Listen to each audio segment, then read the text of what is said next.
అడుగుతున్నారు ఏం చేస్తారు అడుగు బొక్కలు ఎవరితో మొక్కోని ఇదాంట్లో రికార్డ్ చేయి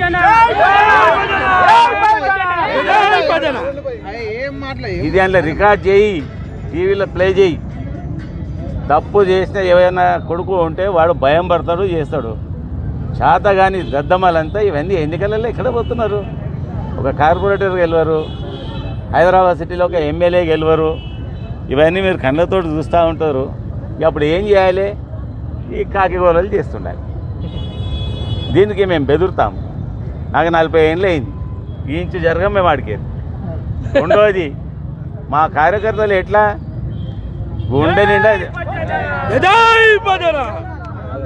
గుండె నిండా ధైర్యంతో ఉంటారు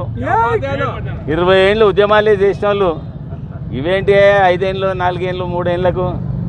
ఖచ్చితంగా రోడ్ల మీద పడతారు సికింద్రాబాద్ ఎమ్మెల్యే మల్లారాజశేఖర్ రెడ్డి అని చెప్పి అసెంబ్లీలో ఇక నేను ఎట్లా చెప్పాలి అది మీడియా పరంగా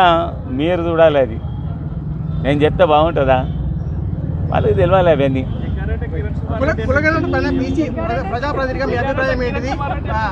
ఇవన్నీ నేను కూడా ఒక ప్రాంతానికి ఎమ్మెల్యేను కదా అక్కడ అడుగుతా ఉన్నా 10 ఏళ్ళకి వస్తే 30 ఏళ్ళు దాటేస్తున్నారు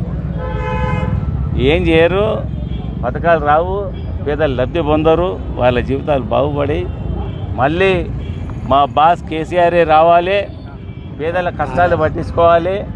ఆయన ఉన్నప్పుడంతే ఇవన్నీ మేమేం చూడలేదు ఒక ఎమ్మెల్యేగా సంపూర్ణంగా సంతోషంగా ఉన్నట్టు నేను ఈ 1 ఇయర్ నుంచి నా ఎంటికలు కొన్ని కింద పడి వచ్చి రాలి అడుగుతూ ఉన్నారు ఎంతమందికి చెప్పాలి బంగారం అడుగుతూ ఉన్నారు అది అడుగుతున్నారు ఇది అడుగుతున్నారు రమ్మ చెప్పిన వాళ్ళం మేము కాము కేసీఆర్ ఇచ్చిన ప్రతి వాగ్దానాన్ని అప్పట్లో నెరవేర్చిండు ఇప్పుడు మా ప్రభుత్వం లేదు ఎవరైతే శుక్ష వాగ్దానాలు ఇచ్చిర్రో పోయి వాళ్ళని అడగండి బట్టలు చింపరు ఉత్తా అడగకూడరు అని చెప్తున్నాం